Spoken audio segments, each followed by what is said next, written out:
আপনাদের সাথে আমি পুঁইশাক দিয়ে একটি রেসিপি, পুঁইশাক দিয়ে ডিম দিয়ে একটি রেসিপি শেয়ার করব। এখানে নিয়েছি আমি 1 আটি পুঁইশাক, নিয়েছি 7টি ডিম, আলু, হলুদ, মরিচ, ধনিয়া পেস্ট, কাঁচামরিচ। এখন আমি কড়াইতে দিয়ে দিব তেল। তেলটা গরম হয়ে গেলে দিয়ে দিব ডিম, হলুদ মরিচ মেখে রেখেছি। ডিমটা আমি কিছুক্ষণের জন্য ভেজে নিব। এখন আমি ডিমটা উল্টে দিব। এখন আমার ডিমটা অনেকখানি হয়ে এসেছে। এখন আমি দিয়ে দেবো পাতিলাতে তেল। তেল গরম হয়ে গেলে দেবো পেস্ট কুচি, 1/2 কাপ পেস্ট। পেস্টটা 2 মিনিটের জন্য ভেজে নিব। দিয়ে দিব হলুদ, মরিচ, ধনিয়া, 1 চামচ হলুদের গুঁড়া, 1 চামচ মরিচের গুঁড়া, 1 চামচ ধনিয়ার গুঁড়া। এখানে দিয়ে দিব 1 কাপ পরিমাণ পানি,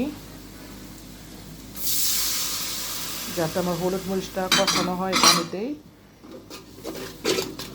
নাড়াচাড়া ভালো করে মিক্স করে নেব।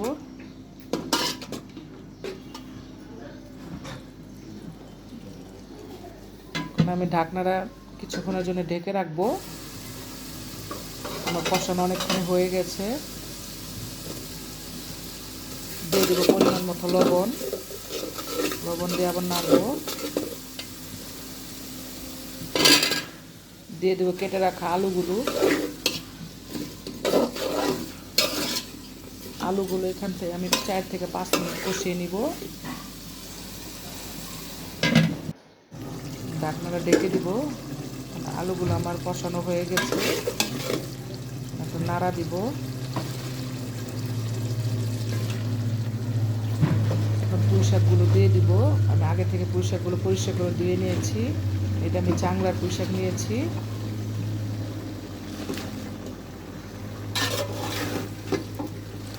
এটা কিছুটা নাড়াচাড়া আমি মিক্স করবো, যাতে ভিতরে হলুদগুলো লাল লেগে যায়, মরিচগুলো।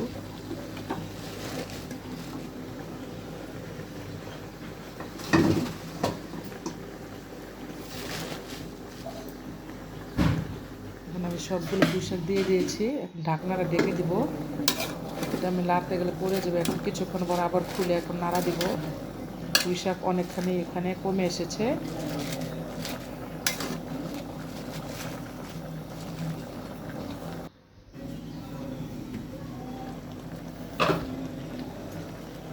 এখন এটা আবার নাড়া দিব। এখন মিক্স করবো।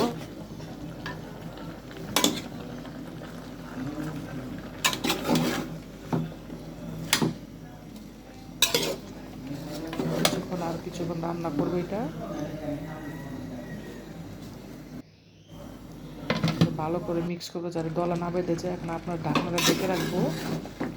এখন দিয়ে দিব এখানে 5 থেকে 7টি কাঁচামরিচ।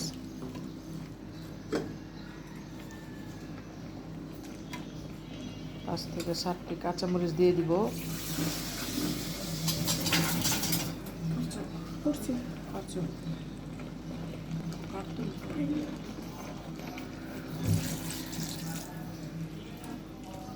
দিয়ে দিব অল্প পরিমাণ পানি। যে ডিমগুলোকে আমি ভেজে রেখেছিলাম, এই ডিমগুলো এখন দিয়ে দিব সবগুলো।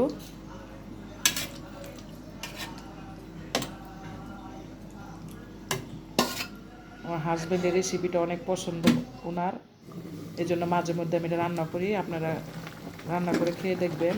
এখন আমার অনেকখানি হয়ে এসেছে। এখন আর নাড়া দিয়ে মিক্স করব। যদি আমার ভিডিওটা ভালো লাগে অবশ্যই লাইক, কমেন্ট এবং সাবস্ক্রাইব করবেন।